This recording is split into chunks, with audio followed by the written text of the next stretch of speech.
प्यारे बच्चों, welcome to my channel Verma study 2020 book लाना। मैं यूपी बोर्ड के क्लास 11 के छात्र छात्राओं के लिए ज्योग्राफी सब्जेक्ट को हिंदी माध्यम से मैं फुल कोर्स कराऊंगा। यदि आप फुल कोर्स करना चाहते हैं तो मेरे चैनल को सब्सक्राइब कीजिए और बेल आइकन को प्रेस करना न भूलें, ताकि जो भी वीडियो मैं अपलोड करूं उसका नोटिफिकेशन आपको सबसे पहले मिल सके। प्यारे बच्चों, भौतिक भूगोल के मूल सिद्धांत किताब में चैप्टर 3 चल रहा है, पृथ्वी के आंतरिक संरचना, जिसमें हम लोग कल ज्वालामुखी के बारे में, ज्वालामुखी से बनने वाली बाह्य और अंतर्वेदीय स्थलाकृतियों के बारे में बहुत अच्छे ढंग से पढ़ा। यदि अगर आप नहीं पढ़े हैं तो आई बटन को क्लिक करके उस वीडियो को ज़रूर देखें। आज हम लोग पढ़ेंगे ज्वालामुखी के प्रकार, टाइप्स ऑफ वोल्कन्स। देखिए, ज्वालामुखी के प्रकार है या ज्वालामुखी का वर्गीकरण है, यह दो तरह से किया जाता है। एक तो क्रियाशीलता, एक्टिविटी के और समय के हिसाब से, और दूसरा धरातल पर जो उनकी आकृतियाँ बनती हैं उनके आधार पर। तो सबसे पहले हम देखेंगे क्रियाशीलता की दृष्टि से ज्वालामुखी 3 प्रकार के होते हैं। पहला होता है सक्रिय ज्वालामुखी, दूसरा होता है प्रसुप्त ज्वालामुखी और तीसरा होता है शांत ज्वालामुखी। सक्रिय ज्वालामुखी जैसे नाम से ही लग रहा है, एक्टिव, अर्थात ये वे ज्वालामुखी होते हैं जो सदैव कहिए, हमेशा कहिए या समय समय पर लावा, गैस तथा विखंडित पदार्थ बाहर निकलते रहते हैं। ज्वालामुखी की परिभाषा में बताया गया है कि भूपटल के छिद्र के द्वारा अंदर से जब गर्म तरल पदार्थ निकलता है तो उसे ज्वालामुखी कहते हैं।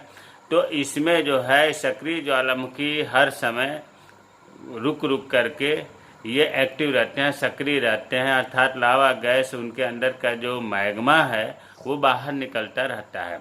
इसीलिए इसको एक और नाम है जागृत ज्वालामुखी। सक्रिय ज्वालामुखी को जागृत ज्वालामुखी भी कहते हैं। इसका उदाहरण बहुत महत्वपूर्ण है।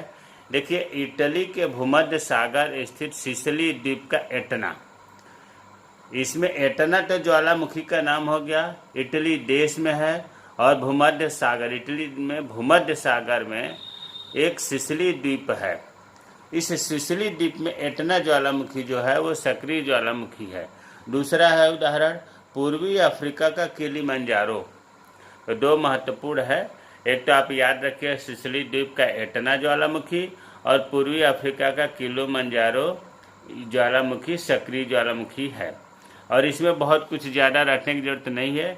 सक्रिय नाम से ही लग रहा है कि हर समय सक्रिय रहता है, हर समय इनमें से लावा, गैस और मैग्मा निकलते रहते हैं।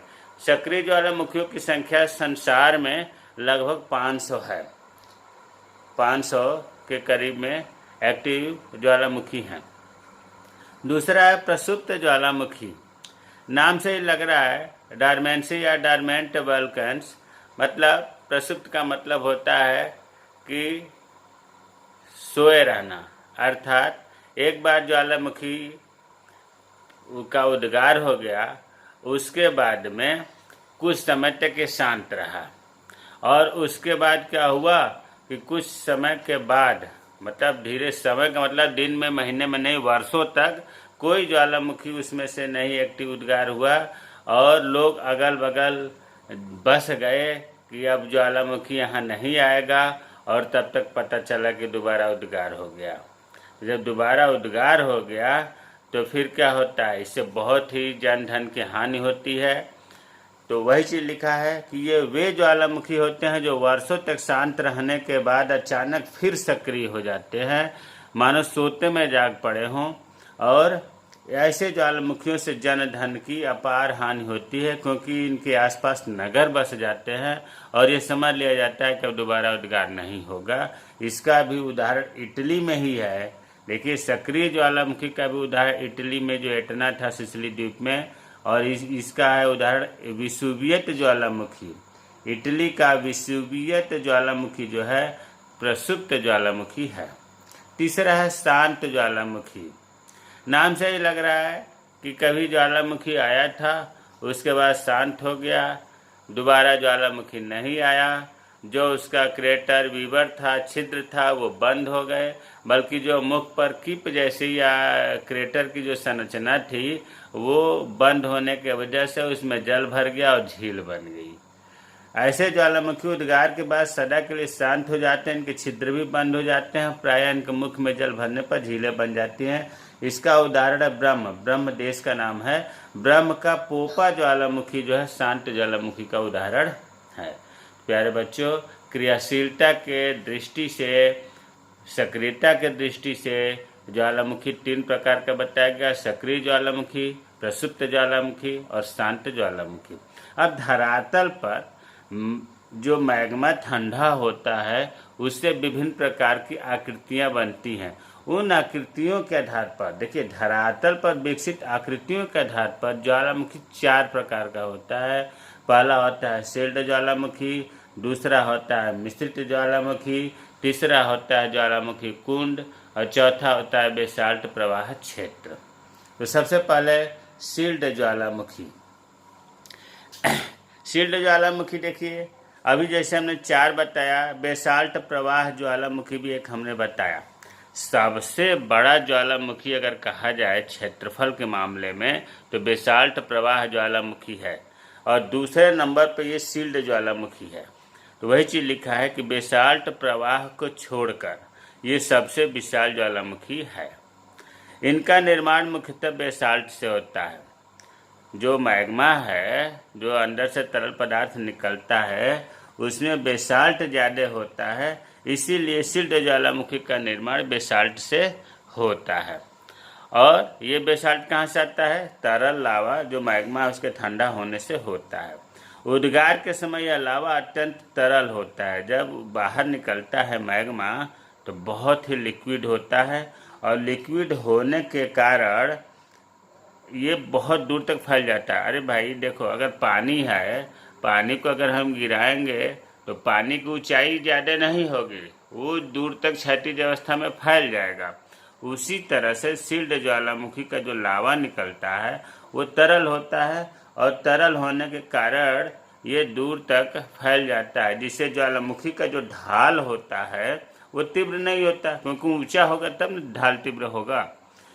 और इनका जो लावा निकलता है, लावा कल भी मैंने बताया था कि जब तक भूपटल के अंदर तरल पदार्थ होता है उसे मैग्मा कहते हैं, और जैसे ही बाहर आ जाता है और ठंडा हो जाता है उसे हम लावा कहते हैं। तो लावा और मैग्मा एक ही चीज़ है, केवल जगह के चेंजिंग से अलग नाम हो रहा है। अब इसमें जो लावा निकलता है वो फव्वारे के रूप में निकलता है बाहर, और जहाँ निकलता है जिस निकास नली पर या जिस मुख से, वहाँ एक शंकु मतलब त्रिभुजाकार शंकु जैसी संरचना बन जाती है, जिसको कहा जाता है सिंडर शंकु। ये इम्तहान में एक नंबर में पूछा जाता है कि सिंडर शंकु क्या है, तो इसका उत्तर यही है कि शील्ड ज्वालामुखी में जो निकास पर एक शंकु जैसी संरचना बन जाती है उसे सिंडर शंकु कहते हैं। ये ज्वालामुखी सामान्यतः कम विस्फोट होते हैं, इनमें ये विस्फोटक कम होते हैं, लेकिन यदि उसके मुख से, उसके शंकु में किसी तरह से पानी चला गया, निकास नली के द्वारा पानी भीतर चला गया, तो ये ज्वालामुखी विस्फोटक हो जाते हैं। तो अब आपको समझ में आ गया होगा कि शील्ड ज्वालामुखी क्या है। इसके चित्र को हम देखते हैं। देखिए किताब में दिया हुआ है ये शील्ड ज्वालामुखी का, और इसका ढाल कम है क्योंकि तरल होने के कारण जो है ये दूर तक फैला हुआ है, और इसके नीचे सिंडर शंकु ऊपर देख रहे हैं, ये शंकु जैसी संरचना बनी हुई है, और ये पूरा दूर तक फैला हुआ है तरल पदार्थ मैग्मा, जिससे इनकी तीव्र ढाल कम होती है। तो शील्ड ज्वालामुखी और सिंडर शंकु एक ही शील्ड ज्वालामुखी का पार्ट है, सिंडर शंकु। अब दूसरा है मिश्रित ज्वालामुखी। मिश्रित ज्वालामुखी नाम से लग रहा है मिश्रित ज्वालामुखी, इसका मतलब यह है कि इसमें कुछ गुण बेसाल्ट ज्वालामुखी का है, कुछ गुण शील्ड ज्वालामुखी का है, इसलिए इसे मिश्रित ज्वालामुखी कहा जा रहा है। इन ज्वालामुखियों में बेसाल्ट की अपेक्षा अधिक ठंडे व शांत लावा उद्गार होते हैं। इसमें जो तरल पदार्थ निकलता है बेसाल्ट तो वो भी होता है, लेकिन ये कुछ गाढ़ा होता है। किसके अपेक्षा? शील्ड ज्वालामुखी और बेसाल्ट प्रवाह के ज्वालामुखी के अपेक्षा। गाढ़ा होने का मतलब जैसे मान लो शहद जैसा। अब पानी जितना तेज़ी से नीचे फैलेगा उतना तेज़ी से शहद थोड़े नहीं फैलेगा। क्यों नहीं फैलेगा? क्योंकि उसमें श्यानता, गाढ़ा, चिपचिपा ज़्यादा होता है। तो इसमें जो मिश्रित ज्वालामुखी में जो तरल पदार्थ निकलता है वो गाढ़ा और चिपचिपा पदार्थ निकलता है और ये भीषण विस्फोटक होते हैं। ये विस्फोटक होते हैं और इनसे लावा जो मैग्मा निकलता है चिपचिपे पदार्थ में, बहुत भारी मात्रा में उस चिपचिपे पदार्थ में जब टुकड़े भी होगा, मलबा भी होगा, राख भी होगा, ये सब निकलते हैं। तो जब ये निकास नली से निकलते हैं तो गाढ़ा होने के कारण और इसके अंदर टुकड़े, मलबा, राख मिला ही रहता है जो आसपास ही परतों के रूप में जमा होने लगता है और ऊंचा होने लगता है। इस प्रकार से ऊंचा होने से जो पर्वत बनता है उसे हम कहते हैं मिश्रित ज्वालामुखी। चित्र में देखिए मिश्रित ज्वालामुखी का, यहाँ जो है गाढ़ा तरल पदार्थ से लावा निकल करके ठंडा होता गया है और ऊंचा पर्वत जैसी संरचना बन गई है, इसलिए इसे मिश्रित ज्वालामुखी कहा जाता है। तीसरा है ज्वालामुखी कुंड, कैल्डेरा। ये जो है सबसे ज़्यादा विस्फोटक तो ज्वालामुखी कुंड ही होता है। ये पृथ्वी पर पाए जाने वाले सबसे अधिक विस्फोटक ज्वालामुखी है, ज्वालामुखी कुंड। देखिए अब तक आप ये पढ़ते आ रहे हैं कि जब मैग्मा बाहर निकलता है भूपटल से तो ये बाहर ठंडा होकर के पहाड़ जैसी संरचना बनाता है, त्रिभुजाकार संरचना बनाता है जिसे ज्वालामुखी पर्वत कहते हैं। लेकिन ज्वालामुखी कुंड के साथ ठीक उल्टा होता है। ये इतना इसमें विस्फोट होता है कि जो मैग्मा बाहर निकलता है वो ऊंचा ढांचा बनाने के बजाय यहाँ की धरातल नीचे धंस जाती है, अर्थात मैग्मा नीचे धंस जाते हैं, यहाँ गड्ढा बन जाता है और इस गर्त को, इस गड्ढा को ही ज्वालामुखी कुंड कहते हैं। तो वही चीज़ लिखा है इसमें कि ये पृथ्वी पर पाए जाने वाले सबसे अधिक विस्फोटक ज्वालामुखी है। इनका विस्फोट इतना भीषण होता है कि इनसे ऊंचा ढांचा बनने के स्थान पर धरातल स्वयं नीचे धंस जाता है।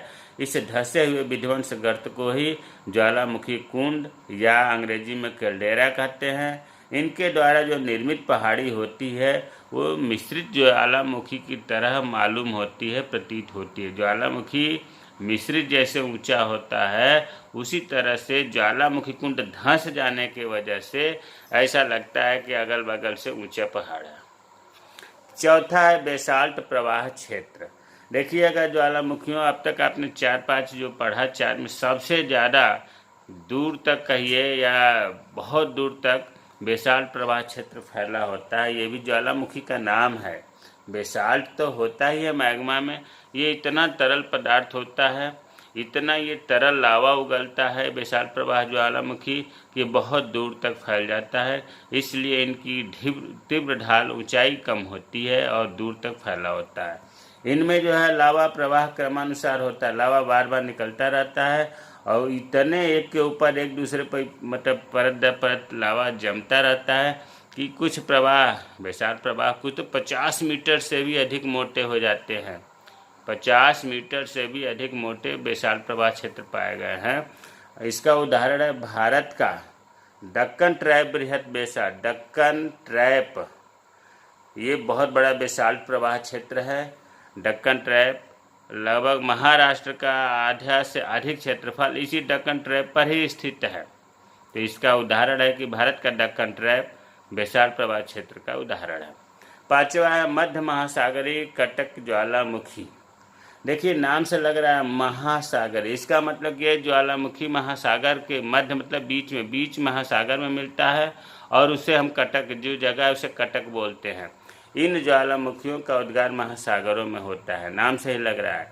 और ये मध्य महासागरीय कटक एक श्रृंखला है, एक चेन है।